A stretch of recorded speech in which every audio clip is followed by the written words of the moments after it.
نحمده ونصلي على رسوله الكريم اما بعد فاعوذ بالله من الشيطان الرجيم بسم الله الرحمن الرحيم اقم الصلاة آمنت بالله صدق اللہ العظیم۔ درود پاک پڑھ لیجئے۔ اللہم صلی وسلم وبارک علی سیدنا و مولانا و ماوانا و ملجانا محمد معدن الجود والکرم منبع العلم والحلم والحکم و آلہ الکرام علیہ الکریم۔ محترم حضرات، نماز کا بیان چل رہا ہے۔ نماز کی اہمیت، افضلیت اور اس کی عظمت و مرتبت پہ بیان چل رہا ہے۔ بہت ساری حدیثیں ذکر کی جا چکی اور بہت ساری حدیثیں باقی ہیں، وہ بیان کی جا رہی ہیں۔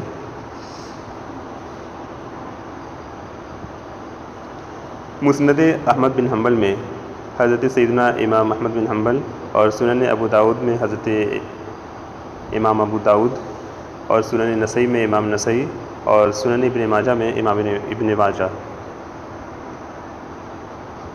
حضرت سیدنا تمیم داری رضی اللہ تعالیٰ عنہ سے روایت کرتے ہیں۔ روایت یوں ہے، حضور نے فرمایا کہ اگر نماز پوری کی ہے تو پوری لکھی جائے گی، اور اگر پوری نہیں کی ہے یعنی اس میں کوئی کمی ہے تو ملائکہ سے فرمایا جائے گا کہ دیکھو، اللہ پاک کا فرمان ہوگا، اللہ پاک فرمائے گا کہ دیکھو میرے بندے کے نوافل ہوں تو ان سے فرض پورے کر دو۔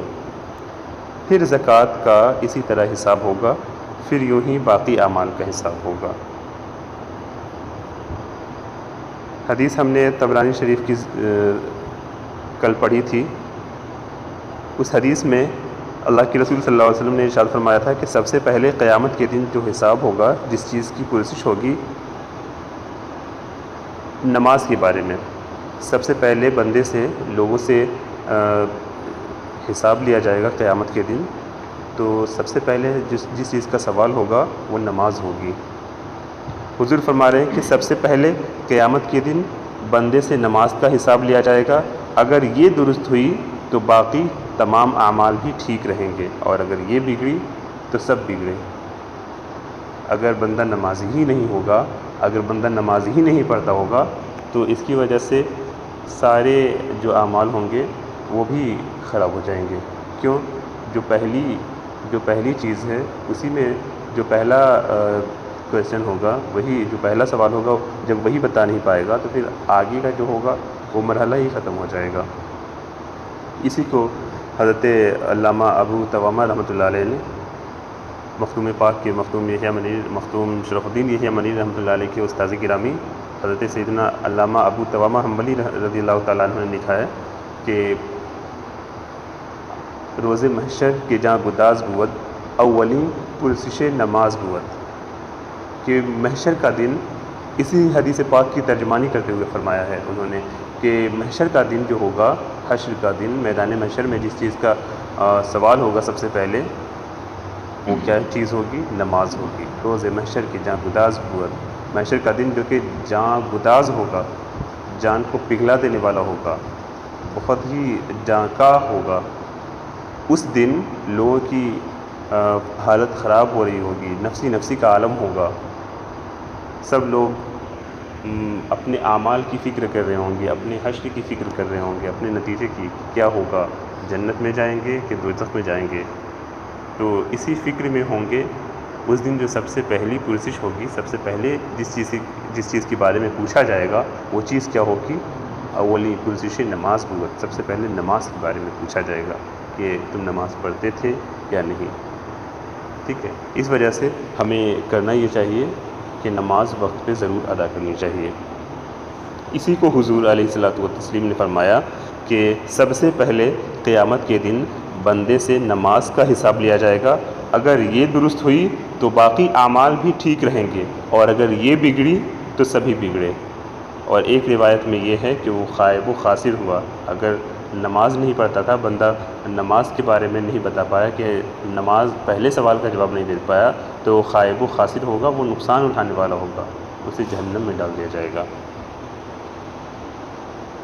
اسی کو حضور اگلی حدیث میں فرما رہے ہیں کہ اگر نماز پوری کی ہے تو پوری لکھی جائے گی، اور اگر پوری نہیں کی ہے یعنی اس میں کمی ہے تو ملائکہ سے، فرشتوں سے فرمایا جائے گا، پروردگار کائنات فرمائے گا کہ دیکھو میرے بندے کے نوافل ہوں تو ان سے فرض پورے کر دو، پھر زکوٰۃ کا اسی طرح حساب ہوگا۔ نماز کے بعد پھر جس چیز کے بارے میں پوچھا جائے گا زکوٰۃ کے بارے میں کہ زکوٰۃ ادا کرتے تھے یا نہیں، پھر یوں ہی باقی اعمال کا، اس کے بعد اور جو دوسرے اعمال ہوں گے ان کے بارے میں پوچھا جائے گا، روزے کا، حج کا وغیرہ وغیرہ۔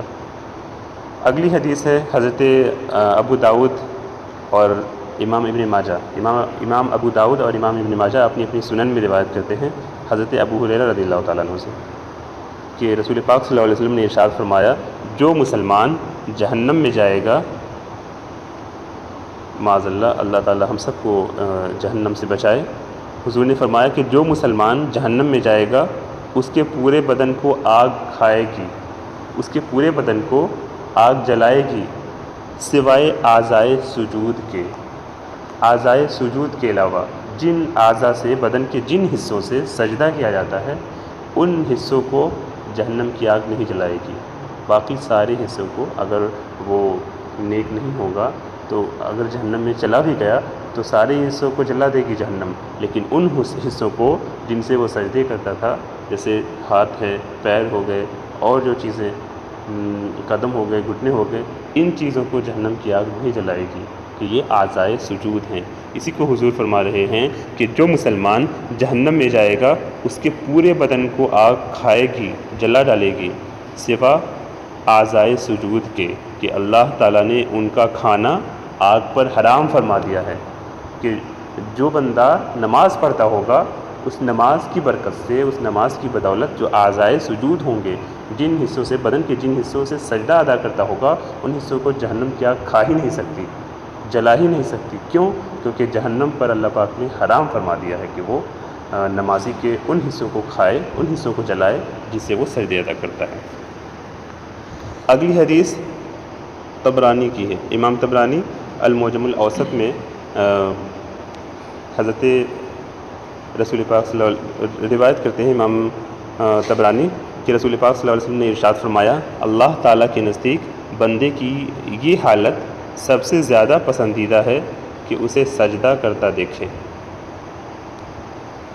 اللہ تعالیٰ کو سب سے زیادہ پسندیدہ کوئی حالت اگر پسند ہے، انسان کی بہت ساری حالتیں ہوتی ہیں، بہت ساری حالتیں ہوتی ہیں، انسان بہت سارے کام بھی کرتا ہے، بہت سارے اعمال بھی کرتا ہے، لیکن اللہ تعالیٰ کو، پیچھے حدیث گزری تھی اس سے پہلے کہ سب سے زیادہ اعمال میں سے سب سے زیادہ عمل کون سا پسندیدہ ہے؟ نماز ہے۔ نماز اللہ تعالیٰ کو سب سے زیادہ محبوب ہے کہ اس سے بہتر کام کوئی ہے ہی نہیں دنیا میں۔ اللہ تعالیٰ کے نزدیک سب سے پسندیدہ کام کیا ہے؟ وہ نماز ہے، سب سے پسندیدہ، سب سے نیک کام نماز ہے۔ اور نماز میں بھی جو حالت، بہت ساری حالتیں ہیں نماز میں، انسان حالت قیام میں ہوتا ہے، کھڑا ہوتا ہے، انسان حالت سجود میں ہوتا ہے، سجدے کی حالت میں، حالت رکوع میں ہوتا ہے، رکوع کی حالت میں، حالت قومہ میں ہوتا ہے، قومے کی حالت میں، حالت قعدہ میں ہوتا ہے جب اتحیات وغیرہ پڑھتا ہے، حالت جلسہ میں ہوتا ہے، بہت ساری حالتیں ہیں۔ تو ان ساری حالتوں میں سب سے پسندیدہ حالت کون سی ہے؟ اللہ تعالیٰ سب سے زیادہ پسند کس حالت کو کرتا ہے؟ جب بندہ سجدے کی حالت میں ہوتا ہے، کہ وہ بندگی ادا کرتا ہے، حق بندگی ادا کرتا ہے کہ میرا خداوند کوئی ہے، کوئی میرا خدا ہے، وہ خدا کے سامنے وہ سجدہ ریز ہے، اپنی جبین نیاز جھکا رہا ہے، تو یہ حالت جو ہے اللہ تعالیٰ کو سب سے زیادہ پسند ہے۔ اسی کو حضور فرما رہے ہیں کہ اللہ تعالیٰ کے نزدیک بندے کی یہ حالت سب سے زیادہ پسندیدہ ہے کہ اسے سجدے کرتا دیکھے، کہ اپنا منہ خاک پر رگڑ رہا ہے، اور یہ میسج دے رہا ہے، یہ پیغام دے رہا ہے کہ اے اللہ ہم تیرے بندے ہیں، ہم تیرے سامنے جھکے ہوئے ہیں۔ تو لہٰذا ہم لوگوں کو اللہ تعالیٰ کے فرمان کے مطابق نماز ادا کرنی چاہیے اور اس کے سامنے اپنی جبین نیاز جھکانی چاہیے، بندگی ادا کرنی چاہیے، اس کی بندگی کرنی چاہیے، بندگی کا جو حق ہے وہ حق بندگی ادا کرنی چاہیے، حق بندگی ادا کرنا ہمارے لیے ضروری ہے۔ اگلی حدیث بھی طبرانی کی ہی ہے، امام طبرانی المعجم الاوسط میں حضرت انس رضی اللہ تعالیٰ عنہ سے روایت کرتے ہیں کہ رسول پاک صلی اللہ علیہ وآلہ وسلم نے ارشاد فرمایا، کوئی صبح و شام نہیں مگر زمین کا ایک ٹکڑا دوسرے کو پکارتا ہے۔ کیا پکارتا ہے؟ کہ آج تجھ پر کوئی نیک بندہ گزرا جس نے تجھ پر نماز پڑھی یا ذکر الہی کیا، اگر وہ ہاں کہے تو اس کے لیے اس سبب سے اپنے اوپر بزرگی تصور کرتا ہے۔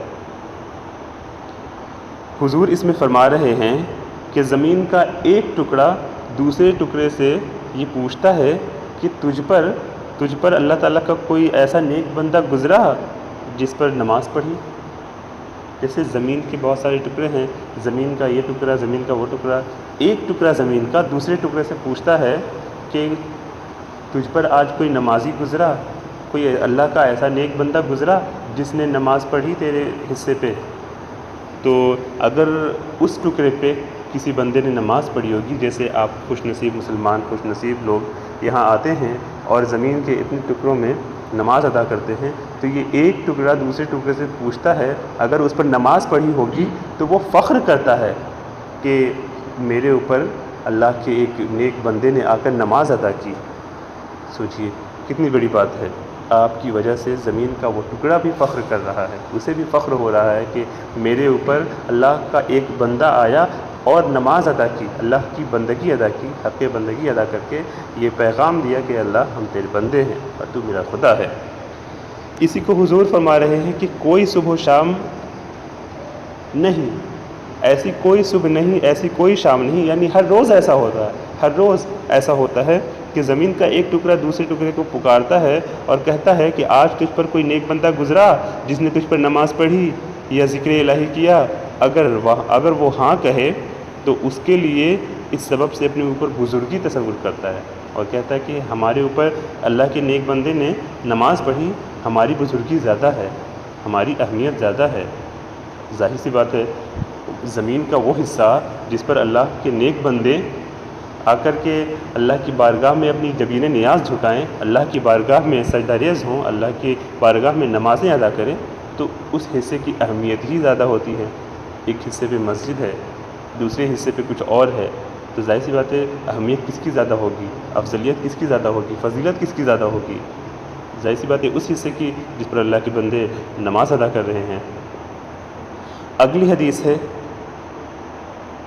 صحیح مسلم شریف کی۔ امام مسلم رضی اللہ تعالیٰ عنہ روایت کرتے ہیں کہ حضور صلی اللہ علیہ وسلم نے ارشاد فرمایا، جنت کی کنجی نماز ہے اور نماز کی کنجی طہارت ہے۔ جنت کی جو کنجی ہے نماز ہے اور نماز کی کنجی کیا ہے؟ طہارت ہے۔ کنجی کس کو کہتے ہیں؟ جس سے تالا کھولا جائے، تالا کھول کر کے انسان اندر داخل ہوتا ہے۔ تو جنت ہے، جنت کا دروازہ ہے، دروازے میں تالا لگا ہے، ٹھیک ہے، اس کی کنجی ہی جب ہمارے پاس نہیں ہوگی تو ہم جنت میں کیسے داخل ہوں گے؟ سپوز کریں، فرض کریں کہ گھر ہے، ایک مکان ہے، ایک بہت ہی عالیشان بلڈنگ ہے، ٹھیک ہے، بہت ہی خوبصورت مکان ہے، اس میں دروازہ بھی خوبصورت لگا ہے، ساری چیزیں خوبصورت ہیں، اس میں تالا لگا ہے، لیکن چابی آپ کے پاس نہیں ہے۔ آپ اگر چاہیں کہ اس گھر میں داخل ہو جائیں تو آپ داخل ہو پائیں گے؟ نہیں داخل ہو پائیں گے۔ کیوں؟ کیونکہ آپ نے کنجی نہیں لے رکھی ہے۔ اگر آپ کے پاس کنجی ہوتی تو آپ داخل ہو سکتے تھے، لیکن جہاں کی کنجی آپ کے پاس ہے وہاں آپ داخل ہو سکتے ہیں۔ تو اسی طرح جنت میں اگر جانا چاہتے ہیں، اگر جنت میں داخلہ پانے کی خواہش ہے، اگر جنت میں داخل ہونا چاہتے ہیں تو اس کے لیے کیا ہے؟ اس کی کنجی نماز ہے۔ اگر آپ نماز پڑھیں گے تو جو جنت کی کنجی ہے آپ کے پاس، آپ جب چاہیں، جب مرنے کے بعد، انتقال کے بعد جب جنت اور دوزخ میں جانا ہوگا، اس وقت آپ کے ہاتھ میں کنجی تھما دی جائے گی، آپ جنت میں جانے کے کیپیبل ہو جائیں گے، آپ جنت میں جانے کے مستحق اور حقدار رہیں گے، کیونکہ آپ نے نماز پڑھی ہے۔ اس لیے کہ حضور علیہ الصلوۃ والتسلیم کا فرمان ہے کہ جنت کی کنجی نماز ہے۔ تو آپ کے پاس کنجی آ گئی تو آپ جنت میں آرام سے داخل ہو سکتے ہیں۔ اس لیے جنت میں جانے کے لیے اور جنت کی کنجی پانے کے لیے ہمیں کیا چاہیے؟ کہ ہم وقت پر نماز ادا کریں، ہم پانچوں وقت میں مسجدوں میں آ کر کے نماز ادا کریں۔ اور نماز کی کنجی کیا ہے؟ طہارت ہے۔ تو اس کے لیے ہمیں پاکی اور صفائی ستھرائی بھی حاصل کرنا ضروری ہے، اس لیے کہ صفائی کو، پاکی کو، طہارت کو اللہ کے رسول صلی اللہ علیہ وسلم نے نصف ایمان قرار دیا ہے۔ اب طہارت نصف الایمان، کہ یہ پاکیزگی جو ہے، یہ طہارت، یہ صفائی، یہ ستھرائی کیا ہے؟ یہ نظافت، یہ طہارت آدھا ایمان ہے، نصف ایمان ہے، کہ جس نے طہارت حاصل کر لی اس نے آدھا ایمان مکمل کر لیا۔ اور اس حدیث میں فرمایا کہ جنت کی کنجی نماز ہے، تو نماز کی کنجی طہارت ہے۔ جب تک طہارت حاصل نہیں کریں گے نماز میں نہیں آ سکتے، اور جب تک نماز نہیں پڑھیں گے جنت میں نہیں جا سکتے۔ اس لیے جنت میں جانے کے لیے ہمیں چاہیے کہ ہم نماز پڑھیں۔ اگلی حدیث سنن ابو داؤد کی ہے۔ امام ابو داؤد رضی اللہ تعالیٰ عنہ حضرت ابو امامہ رضی اللہ عنہ سے روایت کرتے ہیں کہ حضور علیہ السلام نے ارشاد فرمایا، جو طہارت کر کے اپنے گھر سے فرض نماز کے لیے نکلا اس کا اجر ایسا ہے جیسا حج کرنے والے کا ہے، اور جو چاشت کے لیے نکلا اس کا اجر عمرہ کرنے والے کی طرح ہے، اور ایک نماز دوسری نماز تک دونوں کے درمیان کوئی لغو بات نہ ہو، ایک نماز دوسری نماز تک ایسی نماز جس کے درمیان کوئی لغو بات نہ ہو، کوئی غلط کام نہ ہو، علیین میں لکھی جائے گی۔ وہ نماز علیین میں لکھی جاتی ہے، بہت اعلیٰ درجے میں لکھی جاتی ہے، یعنی بہت اعلیٰ درجے میں قبول ہوتی ہے وہ نماز۔ حضور اس میں یہ فرما رہے ہیں جو طہارت کر کے وضو وغیرہ کر کے اپنے گھر سے بندہ چلتا ہے اور فرض نماز کے لیے نکلتا ہے، مسجد میں آ کر کے فرض نماز ادا کرتا ہے، تو اس کا ثواب کیا ہے؟ اس کا ثواب اتنا ملتا ہے، اللہ تعالیٰ اپنی بارگاہ سے اسے اتنا ثواب دیتا ہے کہ جتنا ثواب ایک حج کرنے والے کو ملتا ہے۔ ایک حج کرنے والا شخص کتنی محنت، کتنی تگ کر کے پیسے اکٹھے کر کے اتنی دور جا کر کے مشقتیں برداشت کر کے، تکلیفیں برداشت کر کے، پریشانیاں اٹھا کر کے، طرح طرح کی صعوبتیں جھیل کر کے حج کرنے کے لیے کعبۃ اللہ شریف جاتا ہے۔ وہاں جانے کے بعد جب حج کرتا ہے 40 دن تک وہاں کے حج کے ارکان ادا کرتا ہے، تب جا کر کے اسے حج کا ثواب ملتا ہے۔ یہاں اللہ پاک وہ سارا ثواب ایک نماز پڑھنے والے کو دے رہا ہے کہ جو بندہ طہارت کر کے اچھی طرح وضو اور غسل کر کے مسجد کو آتا ہے اور اللہ کی مسجد میں بہتر طریقے سے نماز ادا کرتا ہے، تو اس کے بدلے میں اللہ تعالیٰ اسے ایک حج کا ثواب ملتا ہے۔ سبحان اللہ۔ اللہ تعالیٰ سے دعا ہے اللہ پاک ہم سب کو وقت پر نماز ادا کرنے کی توفیق عطا فرمائے۔ آمین آمین۔